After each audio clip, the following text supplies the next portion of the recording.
Morning, good morning. Happy Sunday with Nick's. Good morning. How are you on this Sunday? Hopefully, you are having a great weekend. Are you guys ready for the kids to be out of school? It is coming. It is not a message of if, it is definitely a message of when are you prepared? Do you have activities lined up? You should start now. Trying to figure out what you're going to do with the kids besides sit around and eat, okay? And yeah, the screen time needs to be shut down a little bit more. Me, I'm telling myself too. And more curriculum, more stuff, more things to do besides just putz around and see bad habits or avoid bad habits. Yes, there are kids that are avoiding your bad habits. Try not to be the parent that your kid has to heal from. Okay? Yeah. Some of the parents go to work to heal from the kids. It's a reality. It's a reality. How are we this Sunday? It is very warm. Stay hydrated. Keep cool. Keep calm. Temperance, right? As we go forward on this journey, it is important to remember temperance. People are hot, people are miserable. You don't know what people have going on. So try not to ruin your day and don't try to ruin anyone else's, especially on purpose. Okay? Yay. Hearts. Okay. What's up? What's up? What's up? Congratulations to those who are having birthday parties, anniversaries. I saw a few women at the courthouse the other day, and some looked really cute. I mean, they were adorable at the courthouse. And then I see somebody else. I don't know what was her thing, but I wanted to tell her run, but I'm minding my business. But yeah, she looked like she got roped into the sport coat special. I call it the sport coat special, right? Because one, she had a nice she still had a nice tight frame, right? But it looked like she got one of them Newport smoking, jogging suit wearing type dudes with the baseball cap who got a schedule, who got a better schedule for his lottery than he do for her. I ain't got time for this shit. I gotta go play my damn lotteries. I gotta play my pick far. He looked just like that. So temperance, right? Temperance. Try not to project. Don't know what's going on in anybody's life. Try not to, gossip about people. But I did see that. When I looked, I was like, damn, he tricked her. And you could tell what the dialogue was. You could tell he was like, with a body like that, and this, that, and third, and he probably got Geraldine or Bertha at home, probably cussing his tail out. He like, well, I got this tight thing, and he done knocked her up because pull-out game weak as hell. Either that or, he's getting too old to be pulling out and stuff. So he probably felt like she was probably going to be a scapegoat, but then he realized that Geraldine made turkey necks and things of that nature, and she makes nurses corners, and he don't really like them dollar store sheets that kind of slip off every time he get into a bit of a rhythm. So yeah, that part. A lot of us don't find out that part until we're in that part. Woo, it's nothing like experience to teach things, right? Okay. Big back, big back, big back, big back. Why is your back? Why like that? Because none of us look nothing like that. I'm sorry, but I'm just gonna ask. Where are you from? Because the studs here eat coochie and crab legs. You look like you're eating food. Where are you from?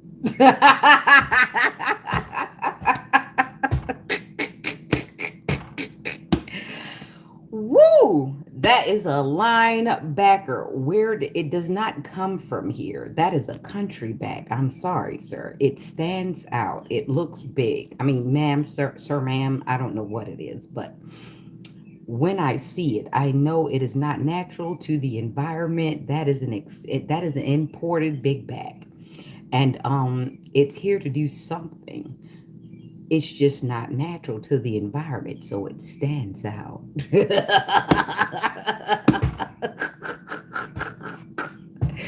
Plus, the amount of time it goes gone. I'm thinking it's crossing one of these bridges, maybe to Philly, maybe to Wilmington, Delaware, maybe to, probably to Bay Bridge, because that is Bridgeback. I'm sorry, it stands out. And the dust on the white tennis shoes give it away. Diabolical. Big back, big back. Why's you? Why like that? That ain't coming from Baltimore track.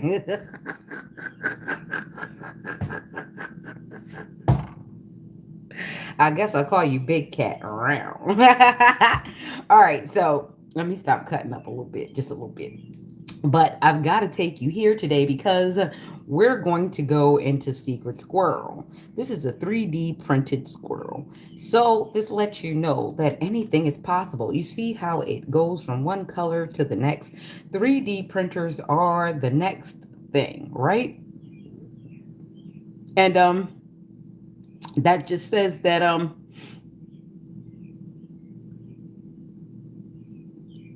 everybody's being very creative. I'll get to this. So, yeah, I'm going to do the songs first because I've got a lot. And most of it is going to not be from the cards. I'm just going to tell you from experience because what better way to teach than from experience and from my own personal experience that I went through. So I'm definitely going to give you some highlights that you're going to love because it might give you some clues as to what you should be looking for. Yes, go and get the rest of them. They need to see this part. I don't know what else you guys are trying to finagle, but let's get into it. All right, so my coffee is still hot. Let me take a sip. Hello, hello, greetings from wherever you are. Hopefully, if you are on an island, you are protected. You have your insurance paid up. You know who's what. People don't know where your will and stuff is, depending on, you got people around that you trust, and you're up to date on things. You know where things are going, how things are going to go, and who's going to get them. And you're paying attention to who's been trying to poke your pockets. And that's why you got to pay attention to this story. Because I had to pay attention very early as to, yes, I had a 3D printed octopus as well. The kid kind of broke it up because he fidgets a lot, but it's nice to know that these things are available if you need them. We are definitely going into Demolition Man stage. Remember, they didn't have to leave out. They could order a date, they could order this and that. But one of the things that I think we will be going into is permission to have intercourse, physical intercourse, and permission to procreate. I'm going to say why, because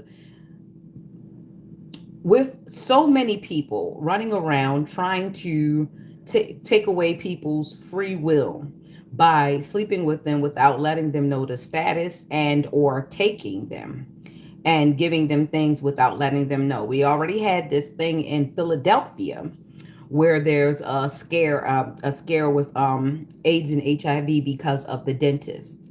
They did not actually release, or I didn't go into the article as to how this could happen in a dentist's office, or where the health department would have to be alarmed that they would, that they potentially did get thousands of people infected or exposed to the disease, right? So, yeah, we got to be very, very careful.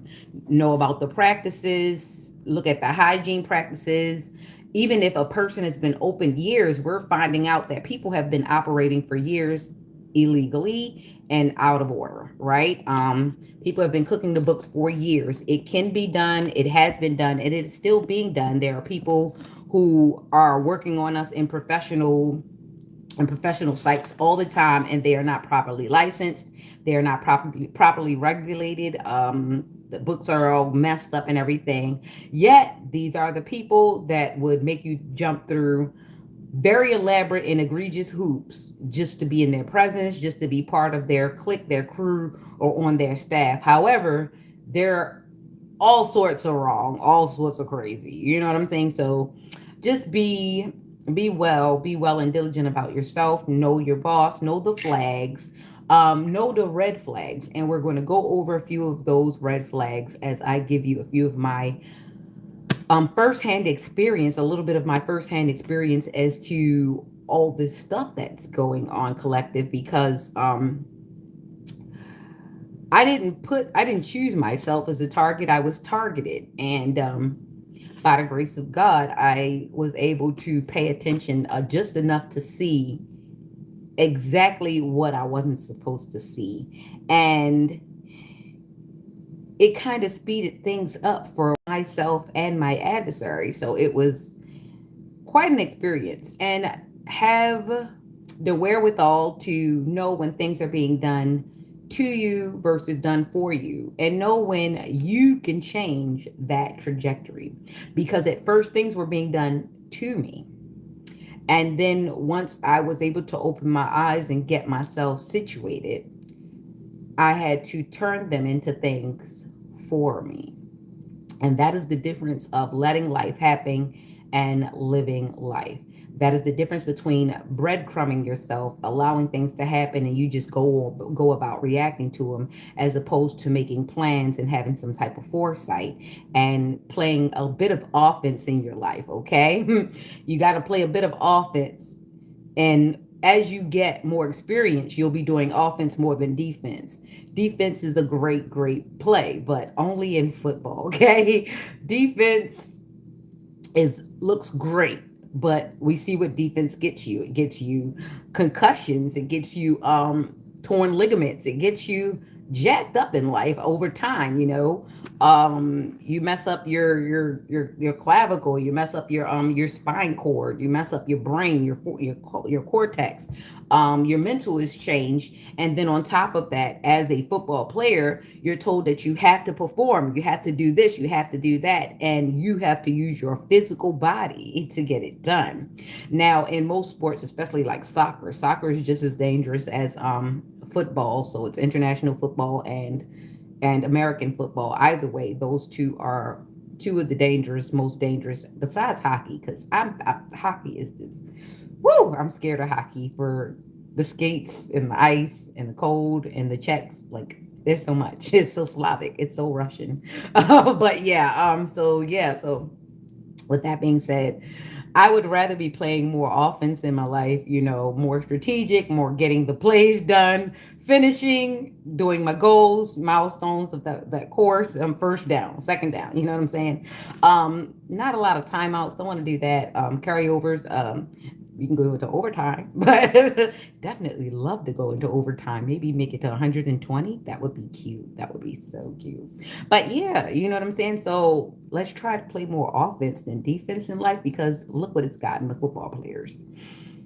Yeah, they still have to perform because they've signed a contract. And a lot of you have signed contracts, but it wasn't football. However, you're still getting the same amount of damage, still getting hit up in the head, still concussions, still boops upside your head, and hopefully I can change the trajectory of some of that, okay?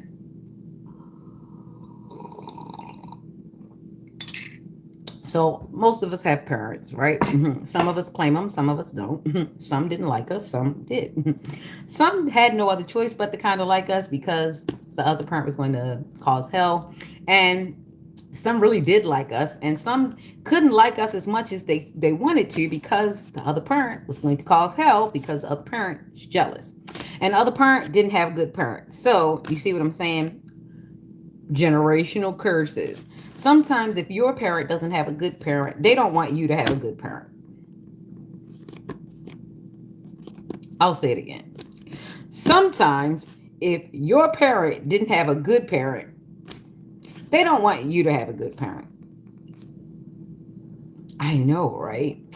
I used to think that maybe it was a hit and miss thing, but no, apparently there are a lot of parents who, for some weird reason, they became parents to prove that they could be a bad parent. Maybe they told themselves at some point that they were going to be better than the parent that they had, but all that shit went to the wayside when they actually freaking looked at the kid and then compared the bills in the refrigerator and the choices and the, decisions, and they were like, oh hell no, I'm just going to be the bad parent. Because being the good parent that I thought I was going to be, it requires me to be an actual good parent. And because I don't know how to be a good parent, I'm just going to suck at it like the last one did. And we don't want to keep doing that, okay? So let's clean this act up. I had to use the mop this morning. There was a spider in the corner and I got it. So, yeah, sometimes you got to do the things. You got to parent yourself, because if you don't get parented, you have to parent yourself.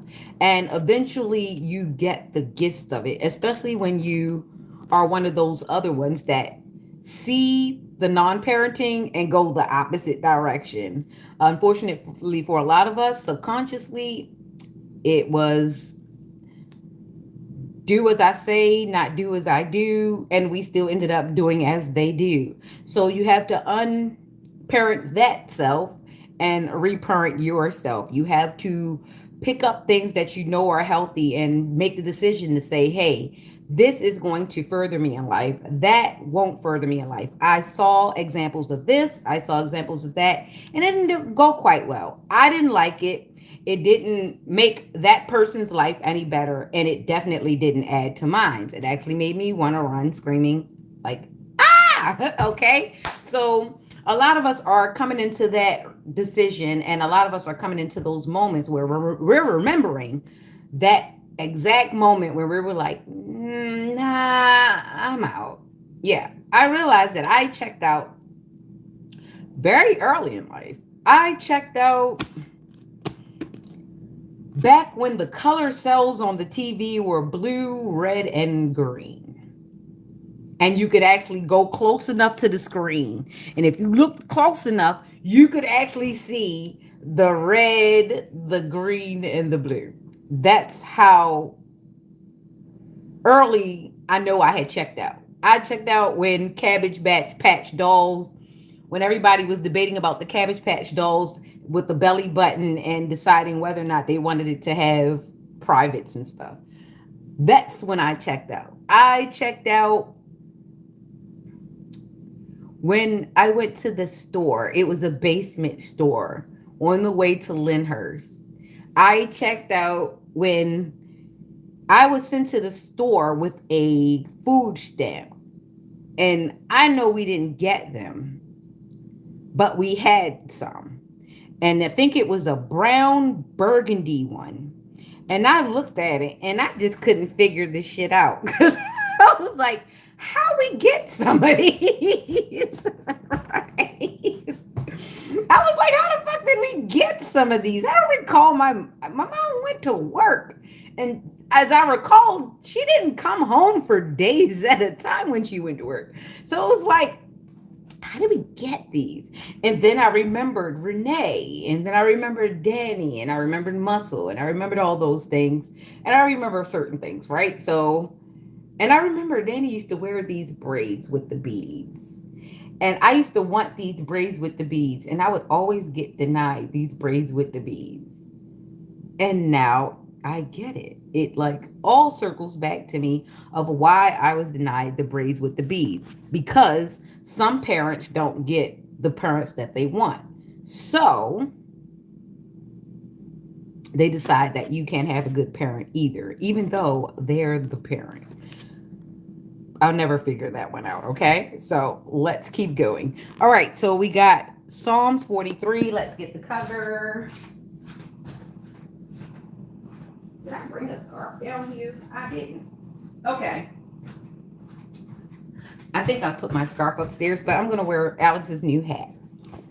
We went out, me and my road dog was out yesterday, and we had a ball. We had a ball. We listened to the music. We had some Ritas, and we did the paddle boat. And he never helps me with the paddle boat, but it was fun. We cruised. I am a good pilot. I'm a great pilot. Like, I was cruising. I was riding that thing like, I think I can drive just about everything. I honestly can. I can drive an 18-wheeler. I haven't done a motorcycle or a dirt bike yet, but I don't think that's going to be a problem. But yeah, I could do an 18-wheeler. I could do a truck. I could. I think I could drive a boat. I think I could drive a boat because I was driving the hell out of that paddle boat yesterday. You could tell me nothing. I was chilling. I got to do my lean back and everything. I don't care what it is. One hand on them. One hand on them. All right, so let's get this Psalms over. Okay. Judge me, O God, and plead my cause against an ungodly nation. O deliver me from the deceitful and unjust man, for thou art the God of my strength. Why doest thou cast me off? Why go I mourning because of the oppression of the enemy? O send out thy light and thy truth, let them lead me. Let them bring me unto thy holy hill and to thy tabernacles. Then will I go unto the altar of God, unto God my exceeding joy. Excuse me. Yea, upon the harp will I praise thee, O God of my God. Why art thou cast down, O my soul, and why art thou disquieted within me? Hope in God, for I shall yet praise him, who is the health of my countenance and my God. Amen. Selah, so let it be. Ashe, ashe, ashe. Good morning. Hopefully, everybody is well. Welcome, welcome, welcome to all those who just came in. This is Nick's Happy Sunday. I'm drinking my coffee. Don't forget to order your books. This is Inside Gossip by Alexis Cisco. Yours truly, myself. Don't worry about the time. It's going to come to you in the time that you need it to come, because you got to be ready for what's in this book. It's going to basically fast track you through experiences, accountability, and it's also going to get into a bit of the backstory of Hollyweird. When I started writing this book, I was subconsciously just writing it off of the things that I had known, heard, and been around. And I put it in with a bit of fiction. And unbeknownst to me, when I started reading it back to myself, it read like a lot of reality. It read like reality shows. It read like Zeus. It read like Love and Hip Hop. It read like everything, right? So when I was writing it, I just really tapped into how my inner dialogue goes, and come to find out, it came out beautifully, right? And since then, I've been writing more and more and more, but I have been bombarded with a lot of things because life started happening once somebody realized that I had an ability to put my thoughts on paper. And that's when a lot of people started panicking. A lot of people did not want to read my book when I first wrote it, because one, I didn't get the support that I was supposed to get. I'm writing it because, unbeknownst to me, I was basically programmed a certain way. I was programmed to perform, but I was not requiring the reciprocation that I needed at the time, because, unbeknownst to me, I was given to a family who did not appreciate good things. And that's the generational curse that I have to break for the family, is the fact that they could be looking a gift horse in the mouth and they would still refute it because they need validation. The validation became more important than actually being important. So that was the curse that I had to break off of my family, because the simple fact of the matter is, everybody wanted to be great, but nobody really wanted to be great. And that's something I didn't know. What I knew about myself was I didn't like what I was seeing. I didn't see the hands match with the action, so I wanted to be the one to match with the actions. The marriages that I saw, they were loveless marriages. They were stuck together, but they weren't going anywhere. And even if they did go somewhere, it wasn't to go up, it was just to stay together. And I didn't see any point in that. So some of us rewired ourselves to the point where we weren't going to breadcrumb ourselves through life. And unfortunately, we had people looking at us from another interim, and they're like, hold up, they're being weird. They're not following the program. They're not clapping when they don't mean to. They're not apologizing. What is going on? I'm used to a world where everybody coddles everybody so that everybody can be comfortable, not progressive. Like when you come from an environment where everybody is complacent or they need everybody to be complacent so that nobody like tries to do anything, it becomes weird, especially when you want to do something. It's not that you're trying to be a goody two shoes or you having something to prove. It's just that you just don't want that. You didn't choose that lane. That's just not your lane. And unfortunately for some people, they get a little butt hurt when you don't choose the lane that they're in, especially when they think the lane that they're in is all that. And unbeknownst to you with your little self, and maybe you're not going to be mega rich. Maybe you're not going to be this supermodel. Maybe you're not going to be Chad the guy, but maybe the way you live lets you laugh a little bit more. Maybe the way you live makes you spend more time with your kids. Maybe the way you live allows you to grow a plant or a piece of fruit. You know, maybe the way you live, you haven't really been caught up in a lot of drama. And some people have a penchant for drama. They have a penchant for the show, they have a penchant for the theater with no talent. They have nothing to show, but they want everybody to look. Okay. Um, they have nothing to say, but they want everybody to listen. Understand? So you have to kind of be okay with being a villain in those people's story because they're going to talk anyway. They're going to talk whether you're doing bad, they're going to talk whether you're doing good because they're not going to talk about themselves, because if they talked about themselves, everybody would just leave or tell them to shut up or something like that. So they need to have somebody that's interesting. They need to have something that's not about them. And usually it's one of us. Okay. And fortunately and unfortunately for some of us, we had people that loved us coming up. And somebody found that out and somebody didn't like that. And for some of us, the person who loved us was the other parent. Yep.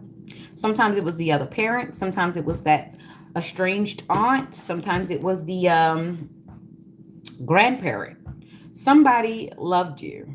And the way they loved you got you hated the rest of the way. Especially if that loved one that loved you didn't survive to see you grow fully. So be mindful of that type of situation. It's not that things went awry in your life, it's just that unbeknownst to you, someone didn't like the way that you were loved early on before you could even understand. And that person sabotaged you. That person talked about you so much. They talked about how that grandparent or that parent loved you. And they talked about how that grandparent or that loved one loved you. And that grandparent or that loved one was always going to make sure you were okay. But the one thing that they kept in their mind until they got around people like them was that that loved one not only loved you out of their mouth and through their actions, that loved one put a little something aside for you. And what they didn't tell people was that they didn't necessarily want you to have that, but they knew about it. And it's unfortunate when you have young kids and they grow up and the other parent says, I know you're going to look out for your son. I know you're going to look out for your daughter. I know you love your grandkid. I know you love your niece and your nephew. You love them more than me. You love them more than the other kids. You see what I'm saying? And in the back of their head, they're like, I'm not going to let this heir, this heiress, this person who's supposed to inherit this, I'm not going to let them get it. Since they think they all that, since they think they so special. And you have to pay attention when you have multiple families, and they operate the same way. You have to pay attention. When people die, someone usually gets their money. Someone's there to handle the business, and you see how they operate. Usually, they bring people together in life. They don't always just call people for funerals. That's the one thing you have to learn. If they only calling you for the funerals, it's to see if you got anything, or it's to see if you inherited anything, if they're only calling you for the funerals. And sometimes you may get called to the family reunions. Just know at the family reunion, you're being tested. At the family reunion, they're seeing who you got, how many kids, if you got a spouse, if you're selfish to your spouse, is your spouse selfish to you? Do you got some money? Do your spouse got some money? Who the kids? Who the kids' fathers? We have family members who are not just around to see who's related to who. They're finding out who's getting what, who's in the will, who's going to inherit, who's got life insurance. We have family members who actually don't have any intentions on being family at all. They are there for the money. They are there to follow the bucks. We have family members that will take certain jobs to access certain things because they know what they're going to do to their family. Some have family vendettas that we know nothing about. Those talks on the back porch with mom and dad make a difference, right? They make big differences. You don't know the aunts, the uncles, you don't know the dynamics. You don't know, right? Especially when you have incestuous secrets in the family, and when you have abuse in the family, and no one wants to be the one holding the glove, right? Unfortunately, there are telltale signs. You have people who don't want to come to a lot of the events. That is a sign. They're not coming because there's a family member that makes them uncomfortable, or they've been talked to a certain way, or they're being judged at the family functions. And you have to pay attention. I used to not take it so deep because really, when you have a family member, or you love yourself or taught to love yourself so much, you tend to bubble yourself away from people. And while that bubble does keep you safe to some extent, that bubble also makes you a target. It's because everybody's looking at you like their life is shit, and they're like, why are you so protected? Why are you so unbothered by this person's suffering, by my suffering, by this suffering? And some people will go out of their way. They're not going to bother all the toxic people that they're suffering with. They're going to go out of their way and at the cookout find a pitchfork and pop your bubble because they can't stand to see you not suffering with the group. So you watch out on what you getting invited to. And you watch out with the cliques you want to sit with, family or not. You have to pay attention to the fact that some people don't like you in your bubble by yourself because they can't benefit from your bubble. They can't tell anybody what it's like in your bubble. They can't come over. They can't come and say, yeah, it's cool over there. It's peaceful. They can't come and describe your bubble. So you have to be very careful with who you share your bubble with, who you allow in your bubble. And no, some people only came just to pop it. They don't like your protective aura. They don't like how you stay guarded. They don't like how you don't like people in your business. So they will try to infiltrate, and they will use anything by any means, right? And you have to pay attention to people who don't take care of their kids and don't really and have not ever really been around their kids. They always mention their kids, but they never have their kids. They always say I love their kids, but they have no proof of loving them. Um, because what they're going to do is they're going to hate you for loving your kid. I can't tell you the amount of hate that I've experienced off of the display of love that I have for my children. Right now it's down to one child because I lost one child to my family's bullshit.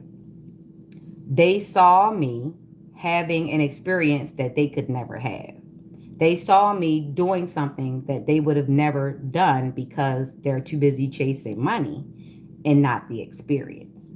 So they basically robbed me of something that would have been perfect because I did the work. I did the blood, sweat, and tears. I didn't have a bunch of babysitting. I didn't have a bunch of men running out of my house. I raised my child. And when everybody saw the strength in raising my child, it wasn't even about my work. It wasn't even about my hustle. Even though for the men, they really didn't like my hustle because I could still be a woman and still do all the things that they claimed that they were so great at and not break my back. So they got upset about that.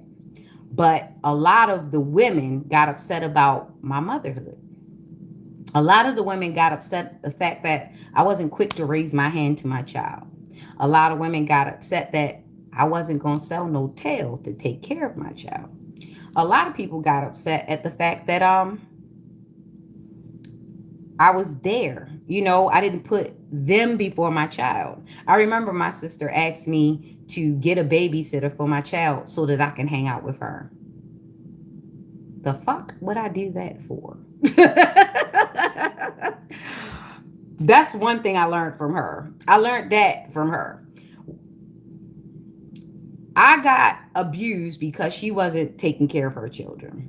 She had her children young, and because my mother wanted the housing voucher or the money, she didn't get proper child care for the kids either because she took custody of those kids when my sister had them because my sister didn't want to be in the house with them either because she was young and so forth. So I ended up at 11 and 12 and 13 basically having to try to raise my nephews while trying not to be attacked, but that didn't work out right. So my nephews really don't know that I really got sacrificed when they were babies while my sister was running the street.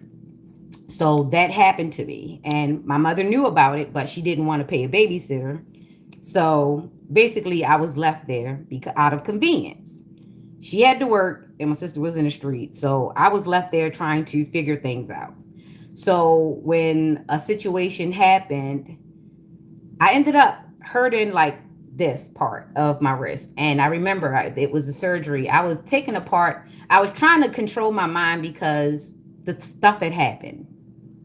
The stuff had happened, and I didn't know what to say because my cousin told me not to say anything. And when she came home, she was like, basically, so you tried to kill yourself. And I was like, no, this did happen. And she was like, no, and whatever. So I ended up going to surgery at Sinai Hospital and I remember they tried to give me anesthesia, but I was woke. I was looking at them remove the fat from my pinky. And I remember it vividly because it was like a white fleshy stuff. And I looked over at it and she just had this look in her face. And she was just looking at me.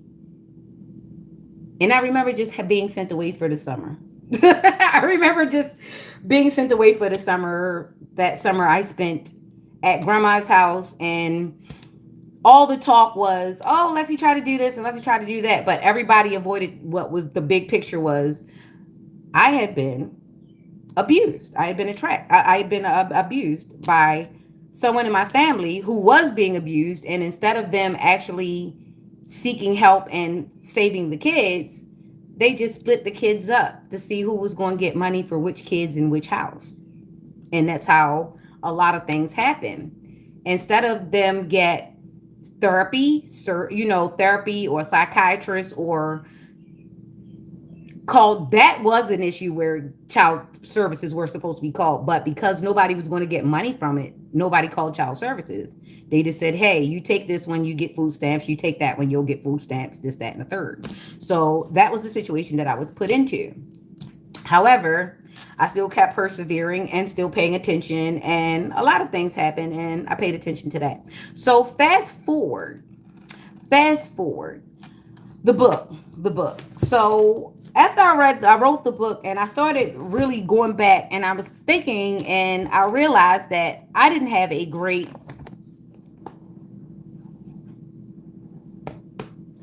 so it seemed like I was going through the motions as an adult, but I wasn't connecting with the action because that situation happened. So it took a long time for me to actually realize that that is what's broken. Even through my marriage, that still was broken. And I'll tell you why. Not only was my marriage a farce, but the same person who basically broke me as a child put me with this person. So the person that I was married to never was supposed to love me. They were never supposed to take care of me. They were supposed to keep me broken so that I could not defend myself. I was supposed to stay in, I was supposed to be a sitting duck. I was supposed to continue the abuse because this person didn't ever want me to be in a state to where I could stand here and say what I'm saying to you today. And coming to that realization is refreshing. It's refreshing. And this makes me know why what happened to the cousin that it happened to it happened. And I'll tell you this about that cousin. He was pretty messed up when he came to stay with us. And even though it was wrong, and I know what he did, I also, and this is something that a lot of people, well, this is something that also she hated about me was I was strong enough to face my attacker and we sat together and I forgave him. And the reason why I forgave him was because he wasn't helped either. He was a child too. He was taken advantage of too. Um, his brokenness was used against him. And then his brokenness got used against me. And that is the real part of what made me not hate my cousin. Because if I had to be honest, he was the only one that was going to fix anything. He was the only one willing to. He was the only one trying. And I believe when she discovered that we had had a powwow and talk when I got older, I called him. I called him and I said, you know what? I want to talk to you because I realized during because I had Stockholm syndrome real bad because the only people that I was supposed to trust had hurt me and I couldn't trust other people. So it was like, you just keep returning back to the place that hurt you. And that covers so much in between. So yeah. So when we had that talk and he started helping me out, he'd always started helping me when we got older, but I didn't realize I paid attention, but I didn't connect it. But the problem of the matter was we had healed in that conversation that I asked him to have. That day at the Double T Diner on Route 40, we had a talk. We had a steak. I offered to pay. And I didn't have a lot, but he was money. He had money. He had plenty of money. He had cast himself into business because, of course, a lot of things probably were going on inside of him. Probably not just for me, from other things, from the things he had come from. You understand? So me being a person that can always think like that, that gave me a bit of a perspective to not really hate him because I knew what he came from wasn't complete. And it, for me having so much love for my dad and love for myself, because my dad had already, given me church and God and a practice, and he'd also showed me how to be by myself. That's something a lot of people didn't understand. My dad showed me a lot of how to be by myself. My dad didn't keep a rotation of people coming in and out of the house. My dad wouldn't look at me he certainly in the eye when it come to certain things. My God was I'm so sorry, God. Dad and God, same thing. For me, my dad was awesome. He showed me God. He showed me spirit. He didn't show me. He did take me to church. He bought me my first heels and everything. He showed me how to be a lady, but he showed me the spiritual aspect of respecting myself and being to myself and sitting by myself. So I learned to meditate very, very early in life, especially when I was able to get out of that household. But what I'm going to say about my cousin, when my cousin threw himself into work because he was a boy, and you know what they thrust into boys' minds, no matter what you get into, you have to be able to make it on your own, this and then that, that. And this is what he did. Okay. So he built a life for himself. And through his life he built for himself, eventually he was coming back to help me. And once we had that healing conversation, I believe that other people saw the healing happening and they could not let that happen, because there would have been two millionaires in the family that were not them. And jealousy is a bitch. um, the ones that got coddled, the ones that got some kind of protection, the ones that got some kind of support, they weren't on a track to become anything. So what they told themselves was, we are going to break the ones who actually have the talent. We're going to take all of what they have and we're going to redistribute the wealth. Me, they were going to keep abusing me so that I never made it anywhere and was never able to tell this story. However, it didn't go the way that they thought it was going to go, because God is with us. I do not believe in God. I know God, because I opened my eyes this morning. I put my feet down on the floor and it was there. I didn't fall.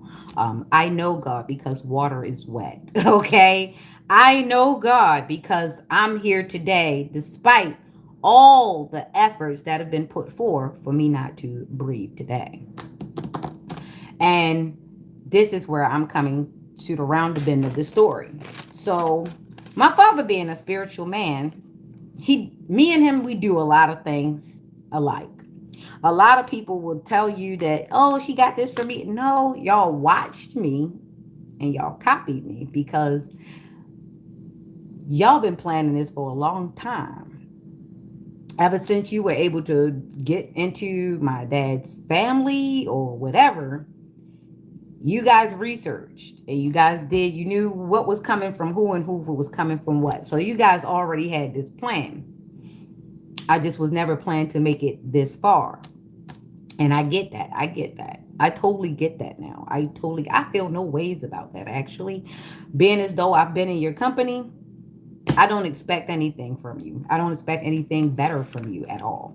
So I'm just going to go with this. So whatever happened, my dad started writing things down, something that I do quite a lot. I write things, and my dad started writing things down. And you know, when you love your dad and you love your parent or you love somebody in your life, there are certain things that you get gentle nudges. Don't throw them away. Don't give them up. Don't let them go. So my dad writes stuff, and I found a piece of paper, and the paper says Atlanta, and then it says C. Cisco. Then it says Reverend Timothy Fleming or something like that. But a name my dad kept writing down was Robert Banks. Robert Banks. And when I came across it, I said, let me Google it and find out what it is. So I found out a few Robert Banks. Some are bank agents, but the one that stood out to me biggest was Robert Banks, the hypnotist. He's a hypnotizer person. And he's a hypnotist. So a lot of the spiritual warfare that I've been coming across, it's not only scientific, it is a tried and true method of a hypnosis, a person who is actually well versed in hypnosis. So that in the spiritual aspect of things, someone got knee deep into hypnosis and spiritual warfare, direct energy weapons, things of that nature. And so a long game was played. So I started paying attention to certain things. Now, after I wrote my book, after I published in 2023, That's when things got ramped up. I'm gonna tell you why. One, I wasn't supposed to make that book. They were supposed to stress me out. I mean, people were calling me back and forth. They were calling me, asking me for money, asking me for loans, asking me to stay with me, asking me to pick them up, asking me to drop them off. Everybody couldn't keep no money. Everybody couldn't keep no job, even though they were lying. The problem was everybody planned to just keep me drained and keep me stressed out. They were supposed to keep me off guard and keep my system dysregulated so that they could do what they wanted to me, because this was strategic. That's why when I saw Robert J. Banks, I was like, that's a hypnotist. That's a hypnotherapist. And people only go to hypnotherapists when they're trying to manipulate and be strategic, right? So this was a very, very long game. And everybody was versed in it but me, because I was the target. So they had peons coming at me. I mean, people that was just lost in life, and I'm trying to help them because I know they lost in life, but now I'm realizing they was lost in life on purpose. The reason why you can't cook is because nobody wanted to teach you, because everybody told you to just ask me. So indeed, I'd mothered every adult in my life. Ask them. Maybe they'll tell you the truth, maybe they won't. But I have mothered every single adult in my life. At 12, I was mothering 60-year-olds. I mothered every damn adult in my life. And it wasn't by mistake, it was by design. I was mothering my mother and she hated me for it, but I couldn't stop. When I realized that this person was carbon copying me, and then actually sitting there every time I came up with an idea, because I had Stockholm syndrome, I would talk to her and little did I know, I was actually seeking her validation. Even though her validation was never coming, you can't get validated by a person who doesn't like you. You can't get validated by a person who doesn't like the fact that you are who you are. And you definitely can't get validated by a person who wishes they were you. They wish they had your dad. They wish they had your mom. Even though they're not damn doing a good job of it, they still wish they had, because at least they were better than the one that they had. Even though it's a breadcrumbing situation. It's a breadcrumbing situation. So, yeah. That part. So, you see, this is how your family or the people around you will keep you off guard. You will become the center of everything. You'll think you're the VIP when really you're just being used to death, because they need to keep you off course. And they definitely need to keep your coffers empty. They are always got bills and they don't want to pay them. They always asking you. This looks like a married person calling you to ask you to borrow some money when they got somebody on the other side of their bed sleeping with them. Like, you can't ask your partner who you go hard for. You can't tell them to go hard and get your stuff. Like that sort of thing. You would have people who make more money than you sitting there calling you, asking you, can I borrow $100? And you trying to figure out, well, why are you scheduling this money out of my paycheck when you have a schedule for your paycheck? Just be broke till you get it again, like I do. You understand? So there was a lot of please help me, when really it was basically saying, please stay broken, because I'm not going to really put a lot of effort into my life. So I just don't want you to do it. And that's what that translates into. So here's the thing. All my life, the boy cousins, not just the one that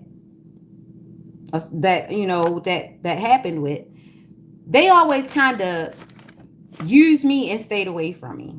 Oh, can you show my wife how to cook? Oh, can you show my wife how to dress? Oh, can you show her how to do this? Oh, can you show her how to sew? Oh, can you do this?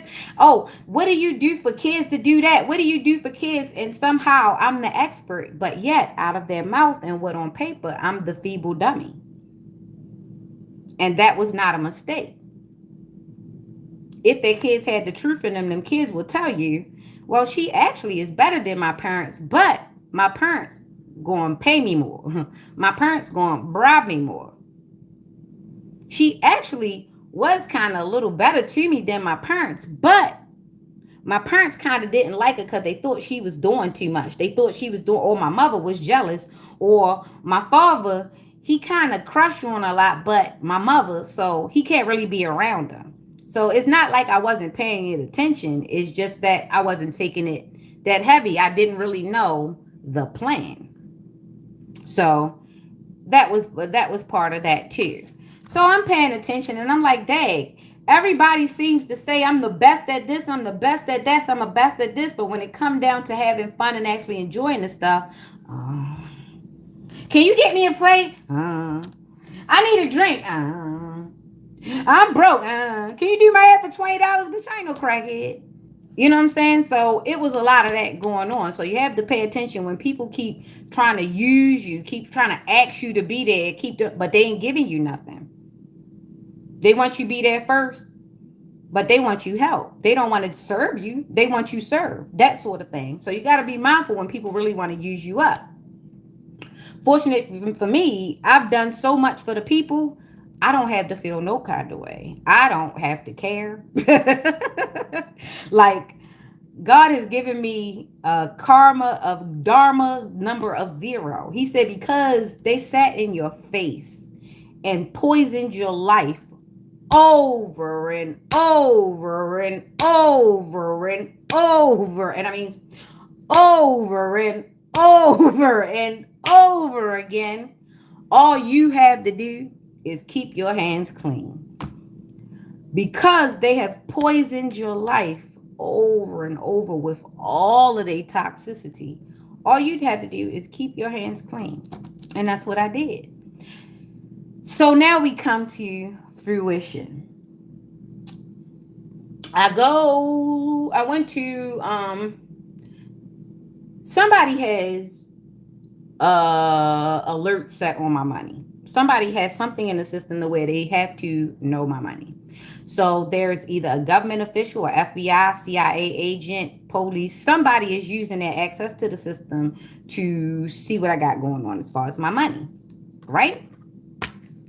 And I wouldn't say that they probably not related to me. They probably are related to me, but they probably either married or boinging somebody who's related to me. Because that's how usually it works. Somebody sleeps with somebody, they get caught up under fire, they get blackmail, extortion, that sort of thing. Yeah.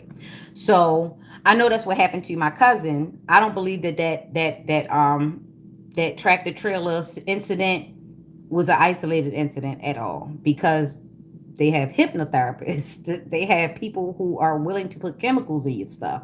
Um, when my cousin called me like a month or so before he had that accident, he said he got into a fender bender.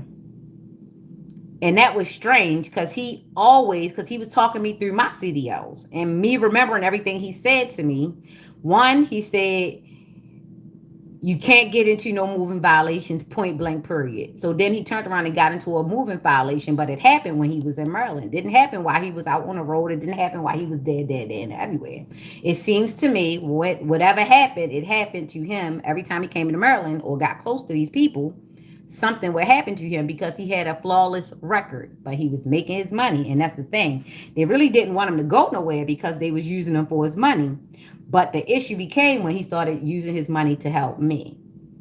That they couldn't let happen, because using his money to help me would have meant that it would have been two people healed in the family and two people that they couldn't leave by their nose.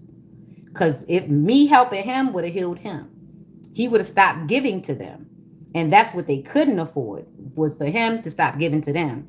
Especially with my brother being so damn jealous. He was just jealous, period. Because he just never quite could get right. You can't do shit right. Even when you're doing shit wrong, it's wrong. It's not right. And yeah, that's a note for somebody. Anyway, and that's one of the things we talked about at Double T Donna too. How little Mike couldn't get right. That shit. Anyway, so yeah. So coming across to that. So that's why I don't believe that that was an isolated event with my cousin passing away. And when his life got taken, why did they call me? They called me right away. This is how you know they were trying to keep the womb. They were trying to blow that womb open. And when I went to the house, I couldn't cry. I could not cry. Spiritually, I could not cry because I needed to see. So what happened when he passed away and he called me to the house and I went to the house and I seen because they kept calling me and I don't really want to go. I don't really want to go. But I went. And little did I know that the mole was with me for years. The mole was living with me. The mole was my son. They had compromised my son by promising him and lying to him, telling him things that I didn't know that they were telling him. Because that's one of the things that they did not want me to have was a healthy child. They did not want me to have a successful, healthy child because why? Why would they allow me to have a healthy, successful child when they didn't even want me to be healthy and successful? And that would have been my heir. So they had to get him to delete himself out of the way either way. And this is why I'm so mad with him, is because you let them trick you out your spot. But it's okay. It's okay, dear. You got to learn your lesson, but they going to learn because they were the elders and they decided that they were going to snatch your future away because they wanted to snatch your mother away because they are selfish. That's okay.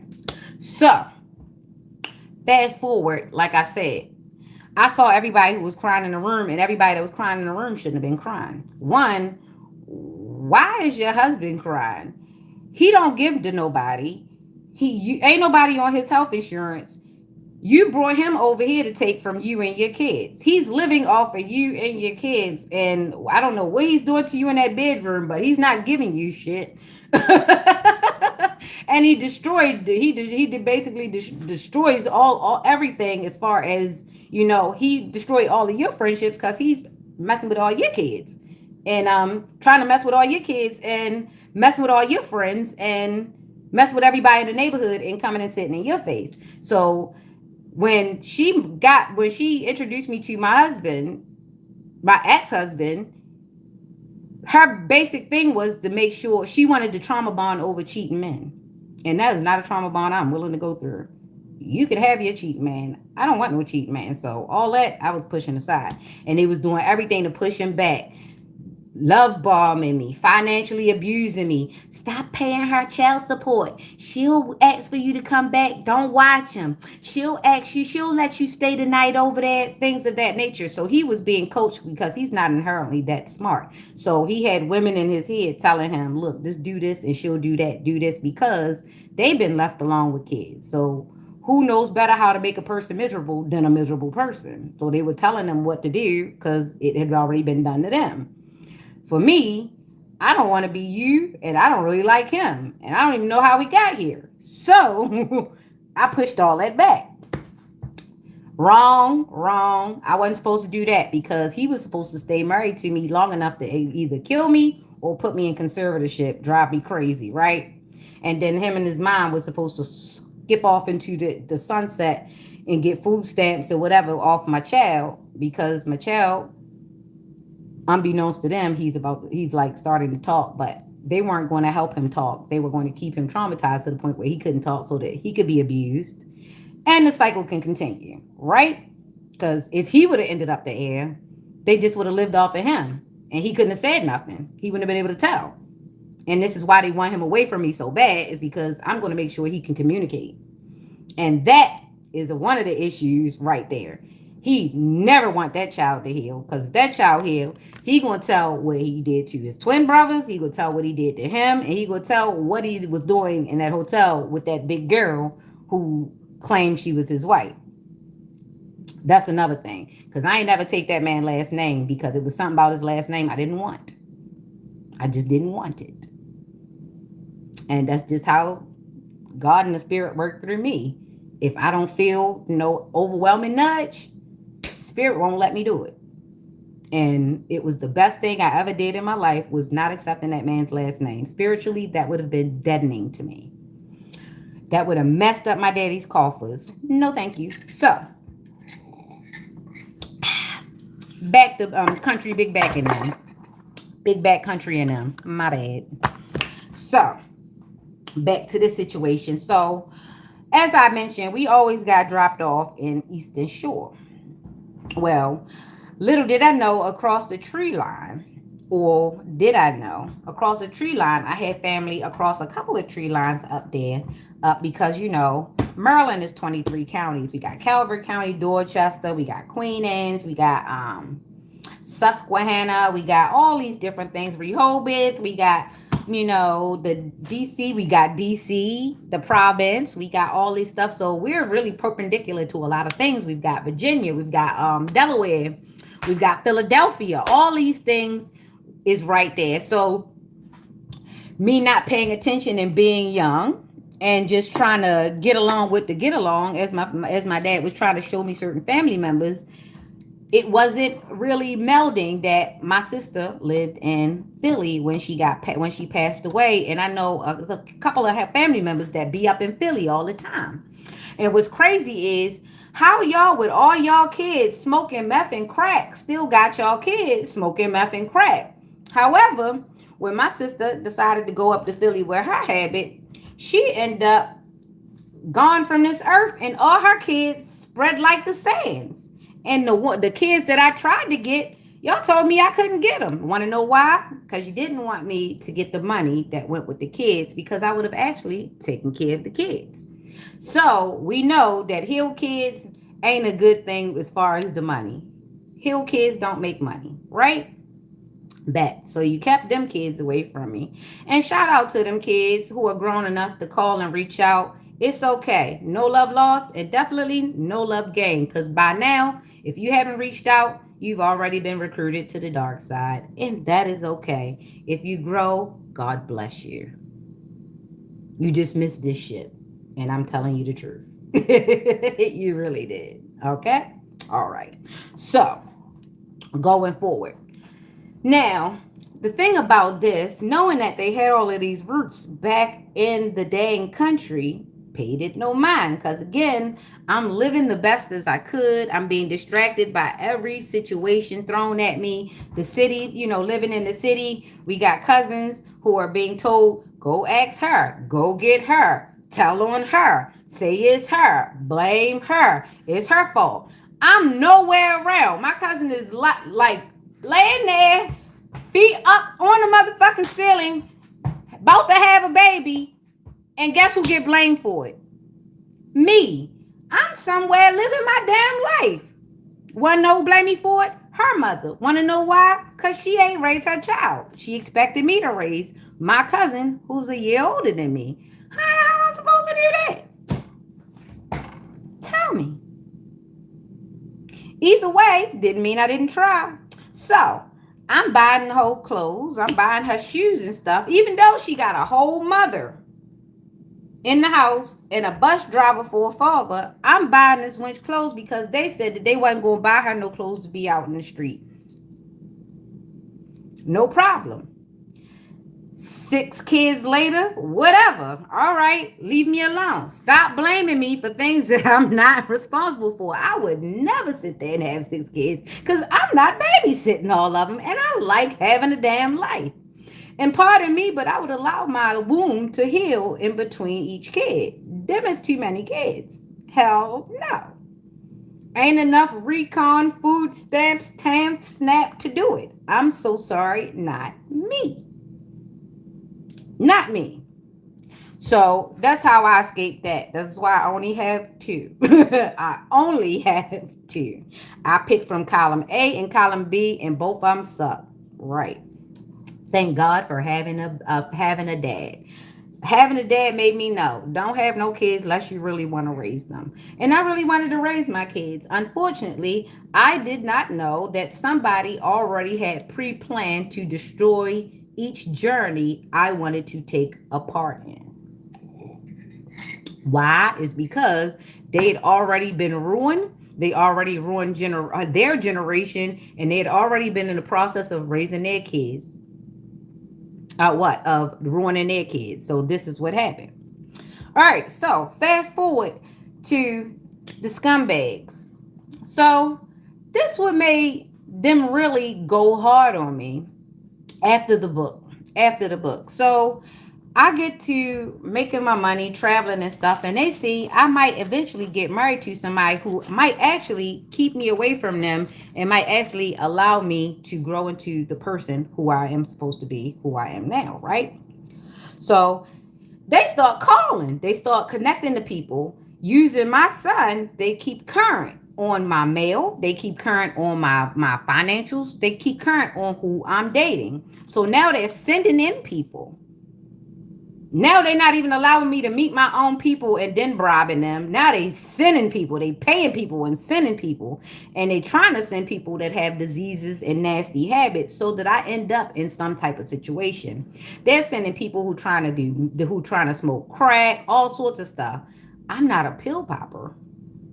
I don't even like taking Tylenols. They sending people that like to do all sorts of things. The worst thing I've ever done was a damn mushroom. I don't even want to take a Molly. You understand? So they were sending people toward me to try to encourage me to do wrong things, but they wasn't gonna say nothing to them. They was basically just trying to make sure that they caught me in a compromising situation, and that's what that was about. And this is why I'm so glad I didn't smoke with everybody, because you don't know what people be putting in their stuff. They be making coolies and putting stuff all in there. They be lacing their stuff. No, I wasn't going to do any of that, and I don't want it. I remember when the girl Linda passed me a thing called the dab. It's, to me it looked like a crack pipe. So when I seen it, then she was like, it burnt my lip, and then I was like, I don't like this, and she was like, why? I was like, because it looked like you smoking crack. I was like, I can't. It's too much. This if I can't. If look, the roll of the blood. I don't smoke cigarettes, so it was like this looked like smoking crack, Linda. I don't want to smoke crack. I don't want to do a dab. A dab sound like a dip. No, I don't want to do that. So no. So that's when I was like, no, I got to get away from them. And then she told me some weird shit. She was like, I like the way they blow in there. And I was like, what? What the fuck is that? And it was like, nah, I'm going to stay away from these people because that's weird. So it's like I kept meeting branches of people who just were throwaways to me. It was like, wasn't worth being around these people, because I'm like, why do people keep trying to be around me to bring me down? They're not around me to bring me up. Even the people who were around me who I felt like would bring me up seemed like they was just basically sent in to with a script. So I figured that part out as well.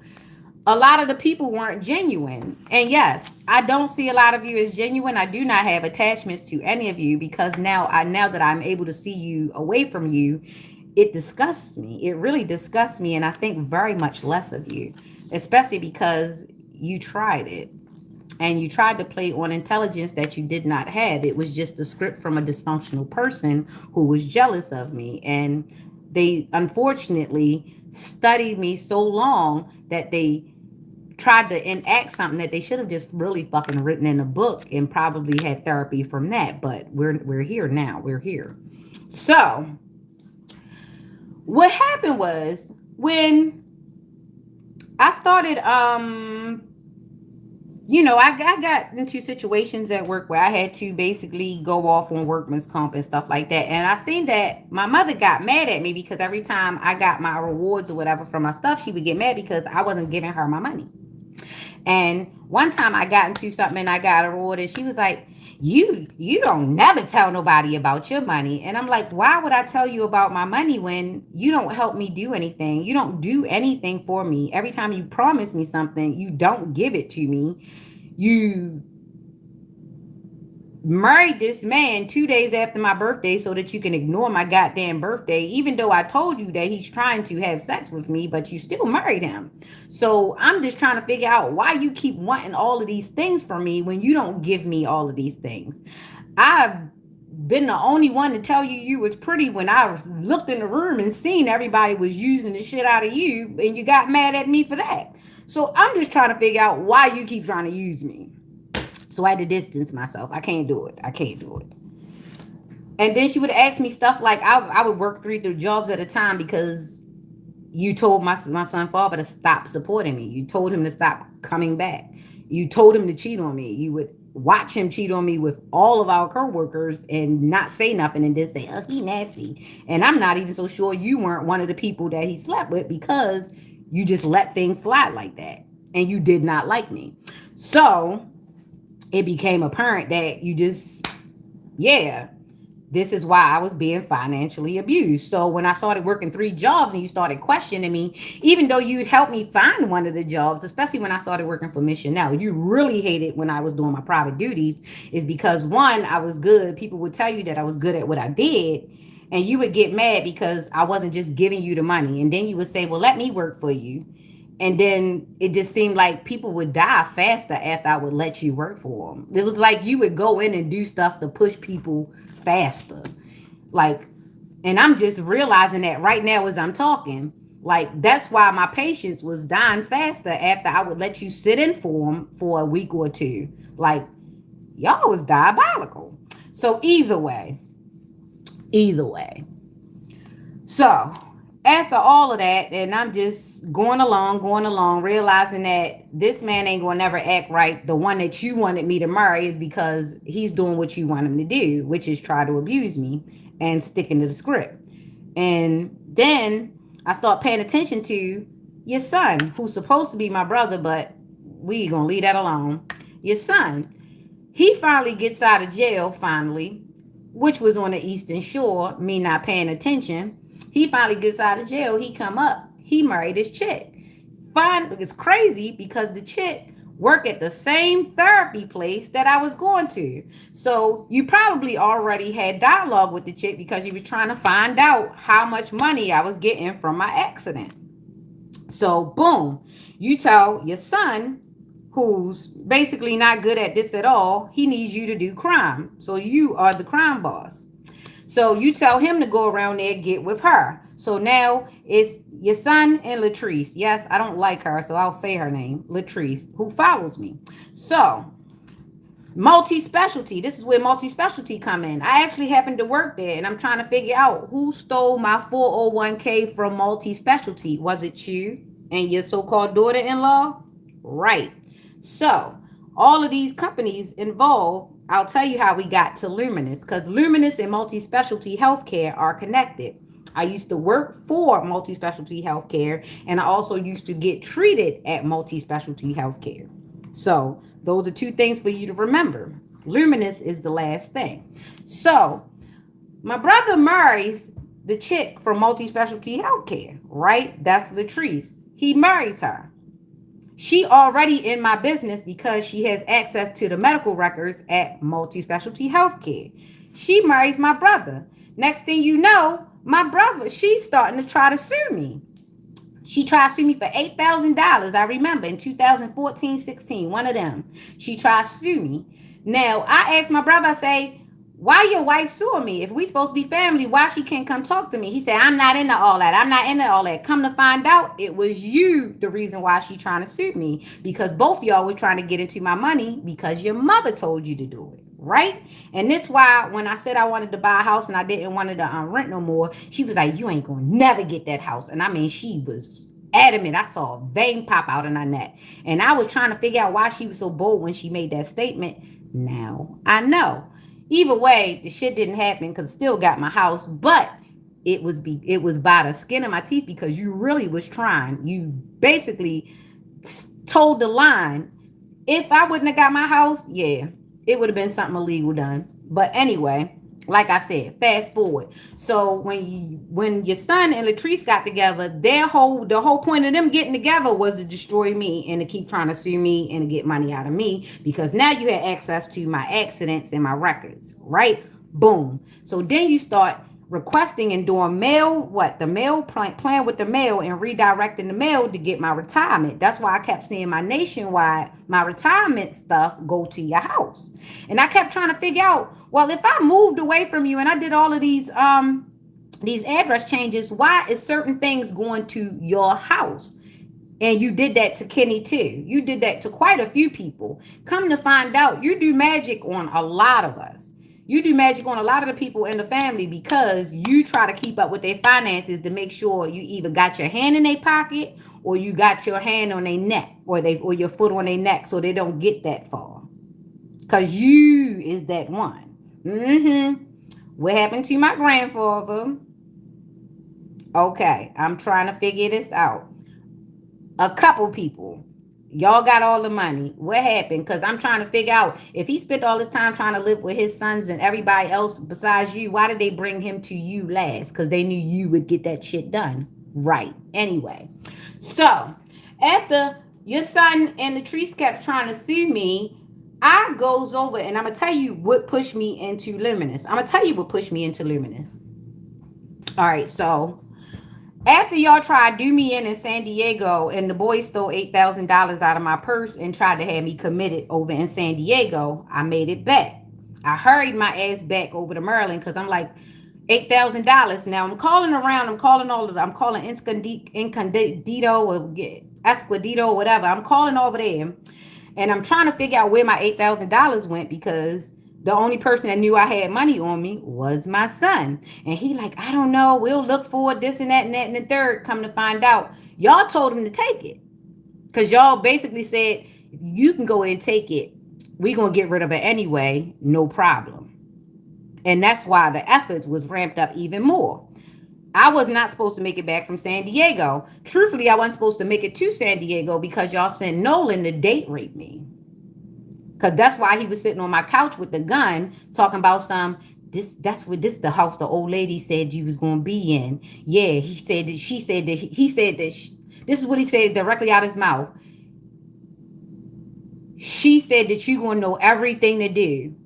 I went upstairs to use the bathroom, and when I came downstairs, you said Alex opened my eyes like he thought I was dead or something. Right, Nolan, that was you. And that's why when his father came by, he was looking, he didn't say nothing, but he wanted to say something to act like he was mad. But really, y'all was in it together. He was making sure you was here to play your part. But you wasn't able to go through with it because of Alex. Whatever it was, you wasn't able to go through it. But that was date rape at City Line Bar. Cause it's nothing but a bunch of transgenders and bisexual men and all that be up in there. I do not care because the way y'all tried to ride and get me up out of here, I have to tell. Because the simple fact y'all went too hard. I don't like that. And y'all did not consider the fact that I had a child to take care of. Y'all really tried to make me off myself, and I love myself too much. So I'm going to tell it so that everybody else gets to avoid y'all because there's something wrong with y'all. Anyway, so after I survived that and come back from San Diego from the next attempt, because y'all really started ramping it up. Y'all was sending in people. So the guy that I was dating before I even ran into the guy at that bar, he was the devil. I didn't know that he was the hitman. What happened between the hitman is he stayed laying up with me. I met him while I was working. I kind of kept it a little until I got away from the job because I had met him at one of my clients' house. Little did I know they planted him in that client house. So I'm working with my paraplegic. He's supposed to be the roommate, and then not he's supposed to be married somewhere across town, but he's renting a room at this woman's house, right? Eventually he pursued me so he could date me. Boom, boom, boom, boom, whatever. What goes on is I start paying attention to him. I start paying attention to he drinking a lot. He wants me to drink a lot. And then he keeps trying to bring alcohol bottles in the car. So that's a DUI. I have a brand to protect. I don't give a damn how much fun I'm having. I don't give a damn what I'm doing. I don't care how many blunts I had smoked or how many drinks I had drank. One, I don't drink to get drunk. And if I'm smoking and I'm smoking like that and I'm not like messed up, I'm on alert for a reason. My body will not let me drop alert for a reason. So I was really paying attention. I said, I got to get away from this person because one, he's not good for himself. And then I think this motherfucker going to make me get a DUI. And I don't even drink like that. Every time I get in the car, you make sure there's an empty bottle in there, which makes me think that you would actually call 911 and have somebody pick me up in your car. And then the fact that you cried one day when I left and I did not take not one of your vehicles when you tried to give me access to both of your vehicles made me even more suspicious because why you don't want me to be away from your vehicles and both your vehicles always got alcohol bottles in it. Make no sense to me. Right. I'm gonna protect my brand. I don't care how unconscious you thought I was or how feeble you thought my mind was. I'm always protecting me from you. I learned that from Mama Dearest. Yes, I did. Always protect myself. Right. So when I started seeing he started moving around certain sporadically, I was like, no, I can't do this. And then I seen the duct tape in his car. That's what let me know. He had a work truck and he had a drop top. When I seen work shit in the drop top and he lazy like that, when I know all this man want to do is drink and screw because he done told me about the swings club because he gets so damn drunk, he run his damn mouth and you know every fucking thing. Right, I was paying attention to that. So I was like, oh, he about to try to kidnap me. Because why do you got duct tape in the drop top? It's some bullshit.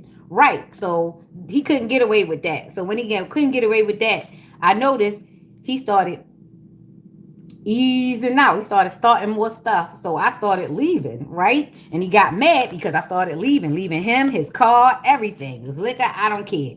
Leave the car with $2 worth of gas. I don't give a shit. They ain't my cars anyway. God damn it. I got a ticket or two in his car, but I did pay that because I didn't want him to call me and say, oh, you got tickets in my car and all that stuff. I paid them 2 tickets. But other than that, I'm not paying for no man or I'm not messing up my brand. Hell no. So when I realized that you had other places to be and you probably was married and you probably wasn't going to stop. And the fact of the matter is when the girl that don't like me, that like me, that don't like me, that always like me, that don't like me, started coming back around me with you around, it was like pay attention. Cause I keep trying to leave her alone, but she keep chasing me. But she don't really like me because she always keep trying to outdo me when really it's not really a competition. But I know the girl broken, so I don't pay her no mind.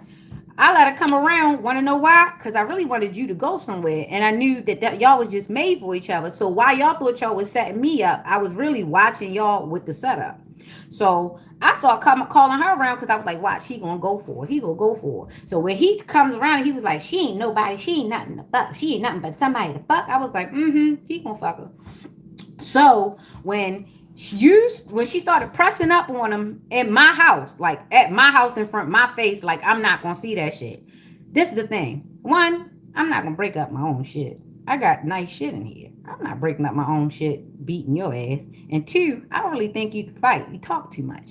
And then three, I just really wanted you to get out. It wasn't even about proving nothing to you. I just really wanted you to get out. And some told me don't put my hands on you because you always calling your mother, and your mother used to be a police officer, so you always gonna pull that card, right? And then I don't even know how the hell you became a correctional officer because you really need to be behind bars yourself, but that's a whole nother goddamn thing. But when you got mad with me when I made your little ass sit down, because here's the thing, he was doing something, I had him fixing something, he was screwing something, and she was like, I just like to see a man work. So this was she was trying me. This is the thing.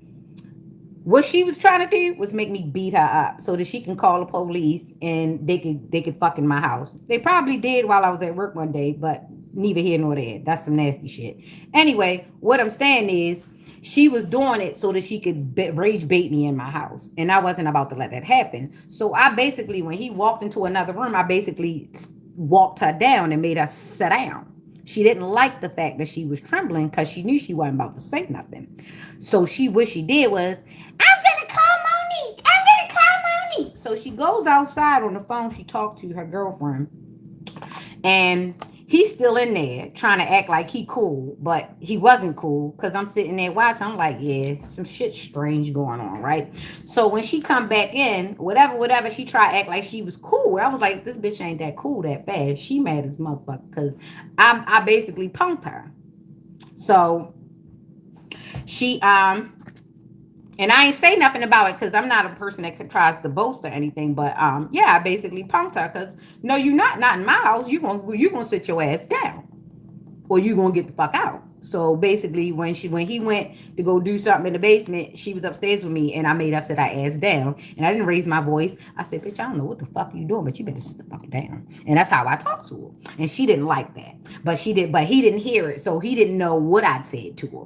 So whatever that happened, she cool. She act like she was cool, but what happened was we was drinking a little bit, and everybody know what I don't drink. So she tried to force a drink down my gullet real fast, and I spit that shit. I was like, "What the fuck is you doing?" I was like, "Nah, nah, fuck that." So eventually, she ended up going and leaving. Right. So whatever he did something, and eventually he ended up going that way, and I kind of knew it. I knew it, and so I was cool when everything was going, and he was trying to slow walk his ass out. I was hoping he would go faster, but for me, knowing people in reverse psychology, being as though I did work in a mental health facilities for over 20 damn years, I said if I push him faster, he not gonna go. So I had to act like I want him here, and he'll leave. And that's what happened. I act like I wanted him there while I was praying every damn day for him to go. So I started being lovey dovey and being all, and I knew that would get him out faster. He was like, "I want to have fun, girl." So a Friday came and he was like, I go to the casino every Friday. Every Friday I gotta go to the casino. I was like, okay. So when that Friday came, I ain't get up, I ain't get dressed, I ain't do my hair. I was sitting on the side of the bed reading the Bible. He was like, "Girl, you boring. You boring." And I was like, "Thank God I'm boring." He was like, "You boring. You boring." I was like, "Yes, thank God." And he left, and I ain't see him. No matter of fact, I remember when he came back and told me about somebody's funeral, and he wanted me to go, and I just had to go. And that was another setup, going to Aunt Jamie and them funeral. Why you ain't take your wife, or why you ain't take Sandra, or why you ain't take Kevin, and why didn't Kevin come? Want to know why? Because Kevin was supposed to be following people. Kevin always say he coming and then don't come, but he always end up riding past my house back and forth, right? Okay. So that was another setup with the funeral thing. So that was, and the thing about it is, I'm always dressed to the nines, and nobody would have told me. I wore all blood red to the funeral. I had on a hat, and I had on my dress, and I had on my boots, and I just looked good, right? But it didn't dawn on me that my outfit looked a little it looked a little Wicca. It looked a little emo. But I was cute that day. I wasn't thinking nothing about it. But he sold the dream. He sold the dream. And I wasn't paying him or his family no damn mind. Want to know why? Because he kept the chaos coming. Hey, this losing stuff, dropping this. Hey, go talk to her. Ain't she fine? Ain't she fine? Ain't she fine? And I'm looking at old Haggard Gloria. She was just sitting there looking all sad, like she was just so upset. So upset, but you ain't telling nobody nothing. You're a hypocrite. Even if you didn't want me, even if you didn't think it was right, you didn't say anything while I was there. So for you to act like you didn't want that to happen, you was in on the setup too, because you wanted to benefit too, because you was already trying it, because you was talking about money and all that stuff when I first met you too, and I was trying to figure out why this woman so much into this investment and all this money talk with me, and we only talked maybe 2 or 3 times.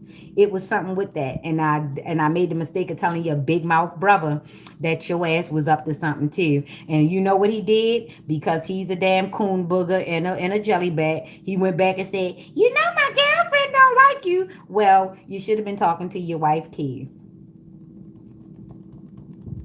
You tried to make me a side piece. I do not do that. I do not, and I do not engage in premarital whatever. And that not premarital. I already did that. I don't engage in no. I don't mess. I'm not a third party, baby. I don't mess up marriages because I don't want my marriage messed up. I've already had the privilege of that happening, and I don't pass the buck to nobody. Okay. So when I did really discover that that man was obligated to be somewhere, I went somewhere. Okay. And that's another thing.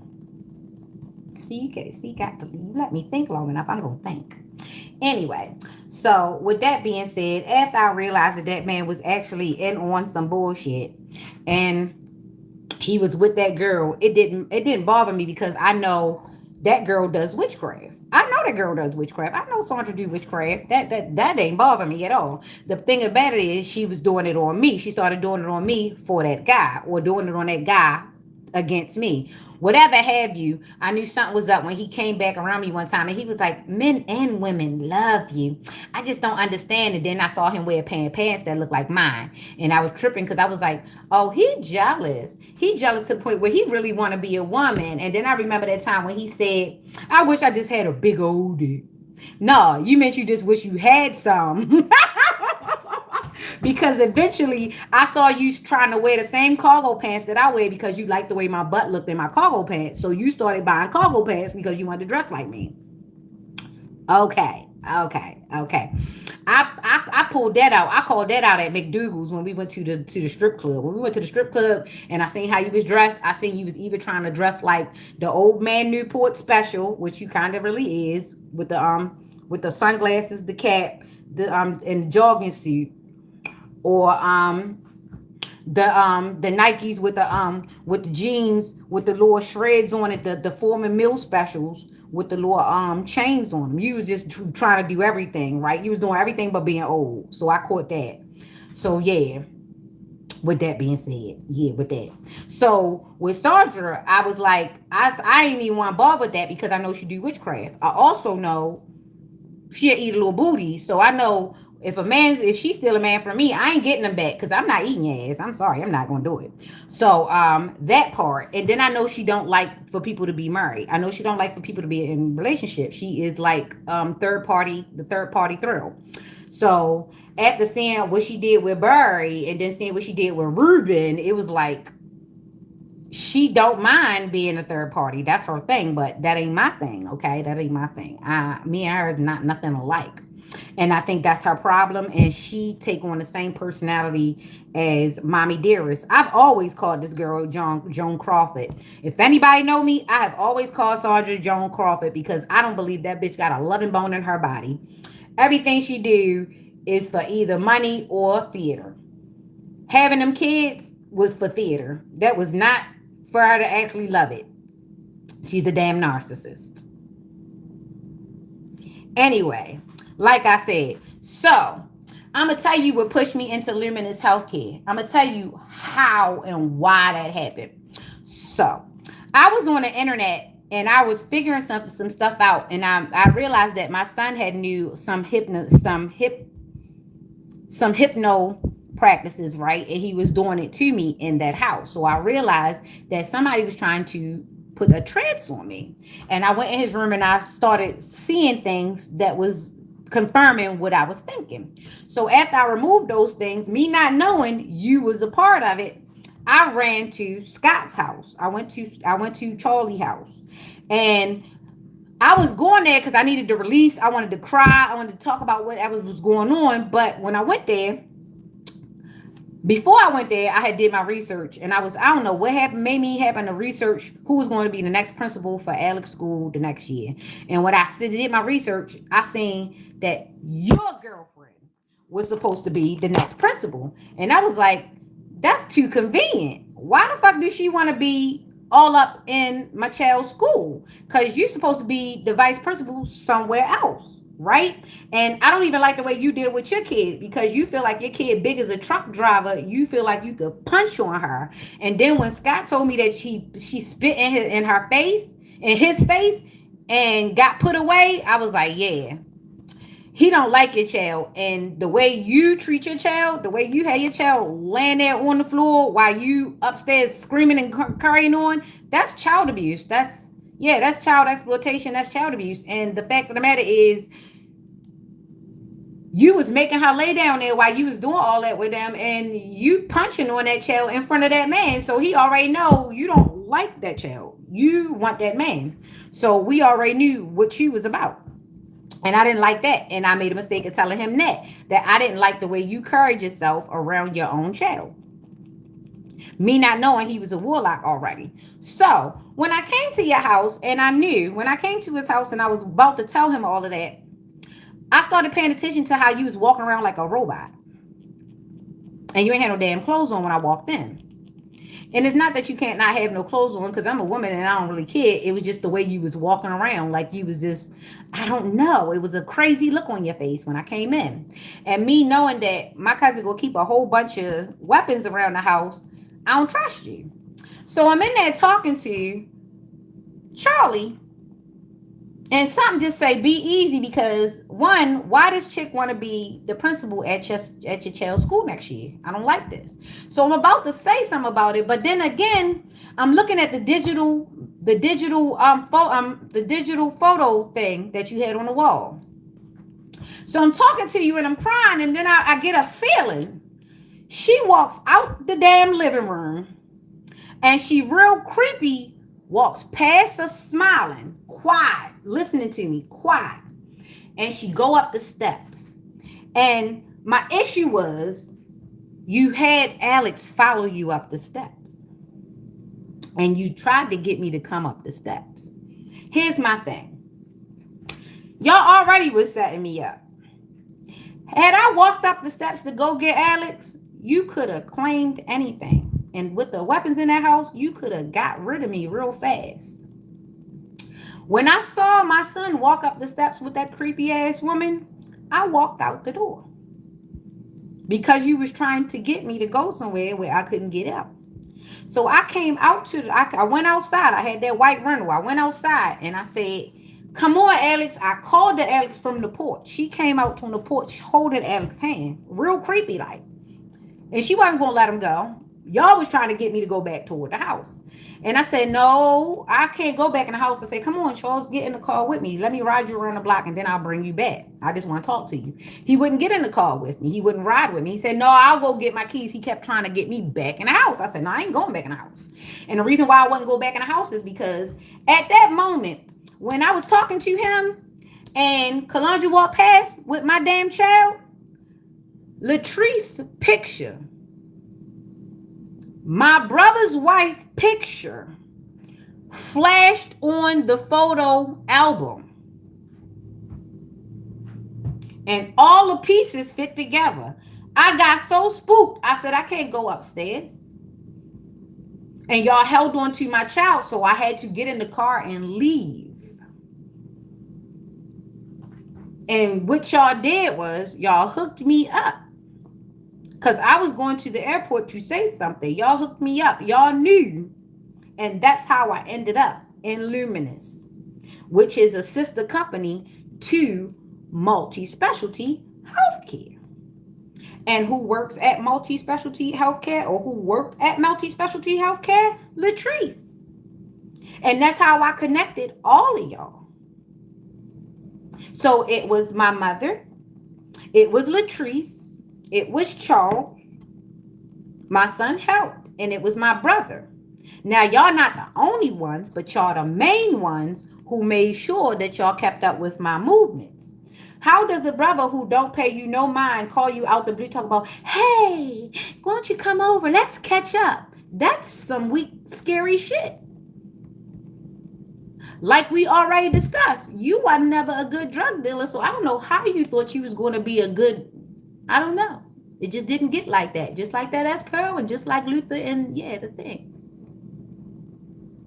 So, when I left, y'all knew y'all had to do something to call me crazy because I looked, when I got spooked, as soon as I seen the fact that you and her was that close.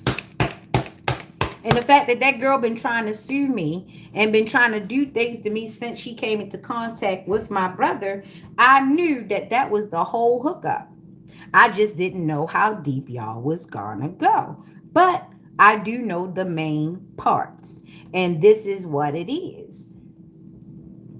That's why you wanted me to be crazy. That's why you called CPS on me, is because not only did you want to take all my royalties, everything away from me, all my business. One, y'all was fulfilling something for my mom, which that's crazy. She don't want me to ever be better than her. It's crazy.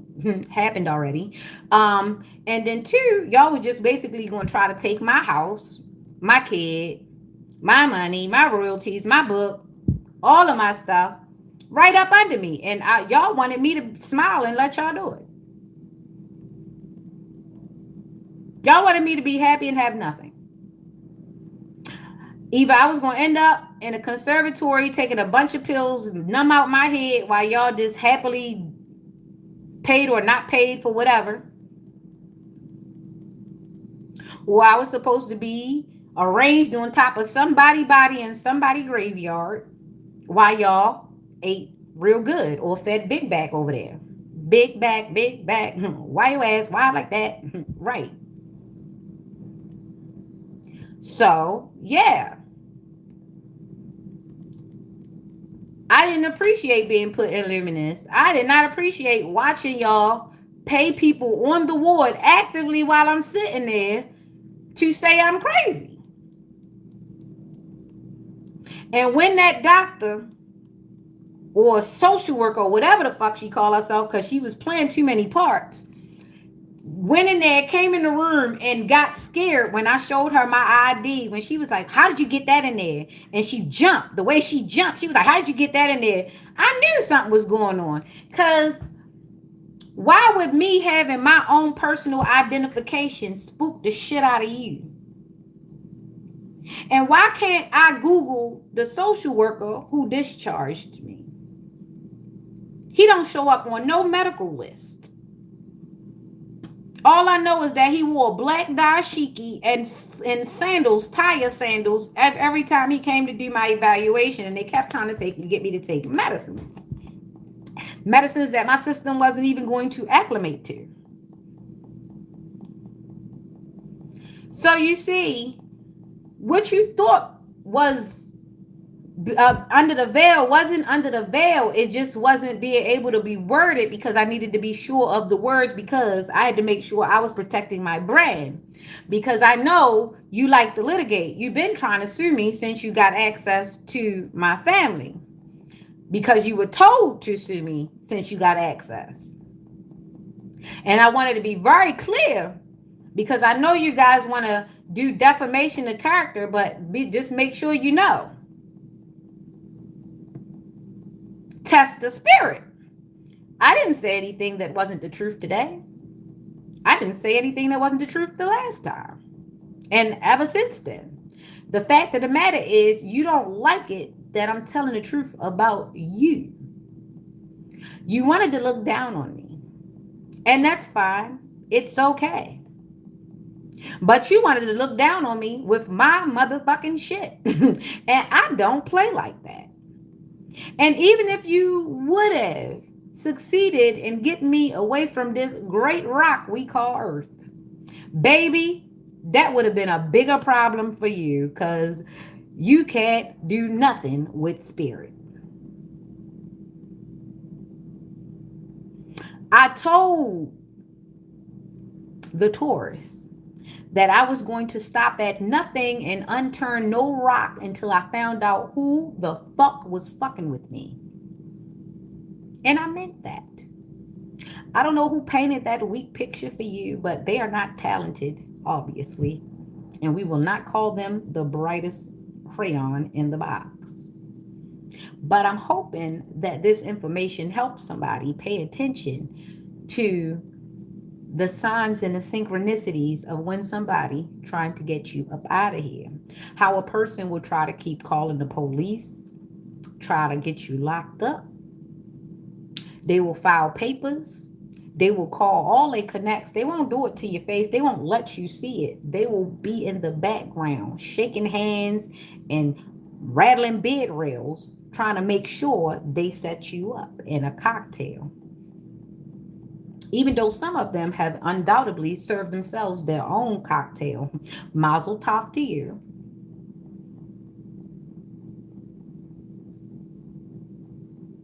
And Feliz Navidad to others. But yeah, I had to just break this down for you because it's deep. It go deep. And when I did Google C Cisco, I came up to Chance Cisco. I think he's a baseball player or something. I don't know how he figures out in it, but I'm just reading the notes that my dad left. My dad wrote down some stuff about Robert Banks a few times. So I had to Google it. I came across a black one. I came across a white one. It just so happened that the white one drew my attention more because he's a hypnotherapist. And it just lined up with a lot of the things that I was seeing done. It was very methodical. And that piqued my interest.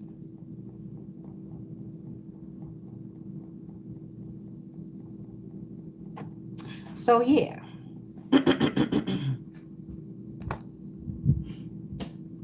I don't know. I don't know. I think I've done my oracling today because not only did I shoot from the hip, I also gave you the I gave you some things that you should pay attention to. You got to pay attention to when people are planted in your life. You have to pay attention to your sisters-in-laws, your mamas-in-laws, your aunties, your cousins, and all their little kids, right? Because people are teaching their kids this stuff. They're teaching their kids to steal people mail, and they're teaching their kids to harass the neighbor and go ask the neighbor your business and stuff like that. And then they go back and you thinking it's nothing, it's innocent, the kid just being nosy. Sometimes when kids is coached, you know. Sometimes people steal stuff from you. They're not stealing it from you just because they want to have it. Sometimes they stealing it from you because they needed to do that hypno stuff on you. They needed to do that voodoo on you. And pay attention when people are traveling out of the country and they don't work too much. How in the hell are you getting that money? I was laughing yesterday when I was at the little outside thing because I don't know if we noticed even the cashiers at Walmart and them be having BBLs now. And last time I checked, it's a lot of money in maintenance for a BBL. So there's a lot of scamming going on. Y'all scamming for asses now? Hmm. Seems like you would get a better shelf running from the police. I don't know. We got lazy criminals now. Everybody wants to be a white collar crime, but a collar criminal, but they're not that damn smart. So you know somebody's coaching them, and that's what stands out. We know you ignorant, but how did you get that ass?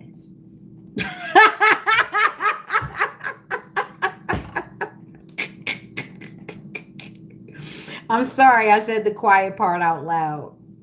Because that's what I said quite a few times yesterday. I was like, "We know you're ignorant. How did you get that ass? You're not that athletically inclined. Every time I see you, you're bending your elbows. So what the fuck? How did that happen?" And then I realized you're either in bed with a scammer or a fraud, or you are a scammer or a fraud yourself. It's one way or the other. Damn, this is what it's come up to. But let's get some music.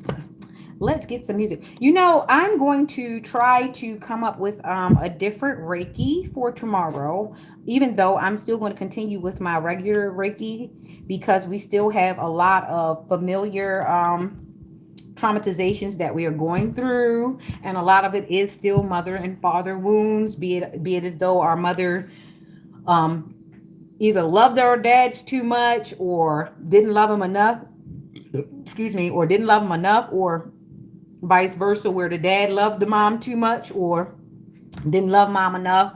A lot of it comes from that. A lot of it comes from somebody or a child being born and not really knowing how to set how to survive, and they learn through social or peers and things of that nature. They learn, oh, well, I might be able to survive if I have a baby and get on food stamps. And then for kids, I mean for guys, some guys, they like, I'm on rough times, I don't have a family. Maybe if I can make a family with a girl, she can get on some stamps or she can get some housing and I can live with her. See, a lot of times we don't realize that a lot of kids are being born not because people wanted families, so to speak. They wanted housing, they wanted stability, they want something to belong to, or they wanted responsibility. Some women do have kids for more attention because if they don't have a kid, they won't get attention. And that's how a lot of them end up having a lot of kids. And some have them for survival reasons, and some just have them because they know that that's the only unconditional love they'll ever get. And that's okay if you want to raise a bunch of kids, but you also have to realize that society is going to be a little different from you, and you're going to have to do your best and try your best to raise them in the highest vibration possible. Because if you are going to raise a bunch of kids, why would you raise them to be low vibrational? Not unless they were just there to sustain you and keep you company. And in a lot of those times, some of the kids might, by default, some of the kids might end up doing the best they can, and then you'll have some that might fall by the wayside.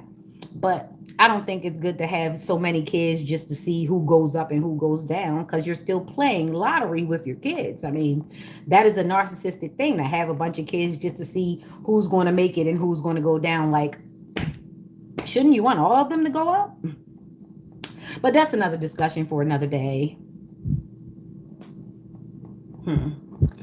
I'm really I'm fanning, because I'm wondering, should I just do some quick tarot real quick, because I think I'm giving you a lot of information, and I think this is actually waking some people up to pay attention to redirected mails. If you have mail that stopped coming to you and it used to come to you all the time, just do a redirection of some old addresses, see what happens. Somebody might have gotten a hold of something financial, and they decided to redirect that mail. You understand? Because now that I see, people are bold nowadays. If they're bold enough to take your Amazon packages, they're bold enough to take some old mail and Google you and go through research, because a lot of people don't want to work. And a lot of people feel entitled, especially if they can get access to your information. So just be careful of that. Everybody doesn't have like a conscience or morals. Some people don't second guess stealing, they'll do it again.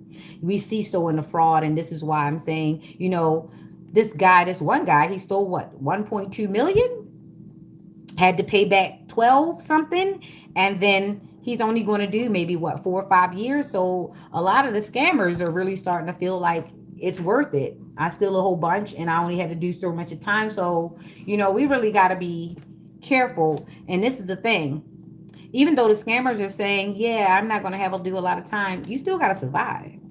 You still got to walk past people who you've probably stolen from. You understand? You still got to deal with karma. You still got to deal with your kids. You know what I'm saying? You got to make sure your kid don't become a scammer. Um, you got to make sure nobody scams you. You understand? You got to make sure somebody doesn't know you did that to them, because you don't know what that repercussion looks like. And living all the time constantly having to look over your shoulder because you've wronged so many people, I don't think that's the way to live. Because even if you don't do a lot of time, you're still going to live in a prison of your mind. You're still going to live in a prison of your conscience. You're still going to live in a prison of your karma, because you don't know. You might not, it might not happen to you the way that you think it might happen. You might be in a car.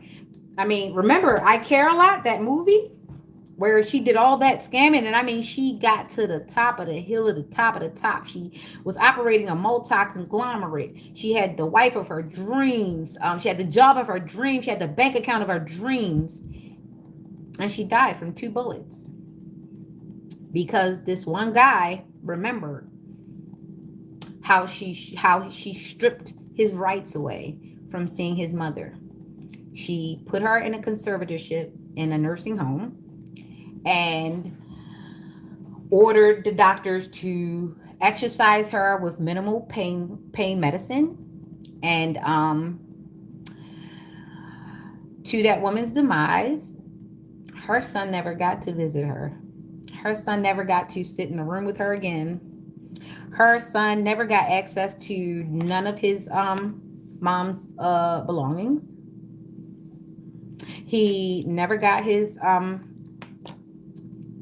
trust fund, because when she took power of attorney over her, she took everything.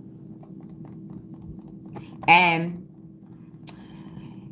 yeah, the man was upset about her basically stripping the mother of any financial control, anything, period.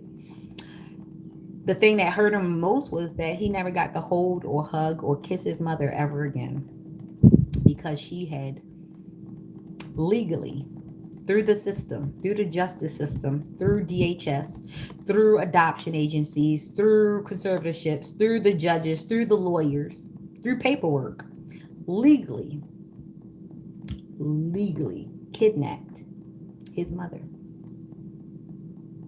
in his face, in plain view.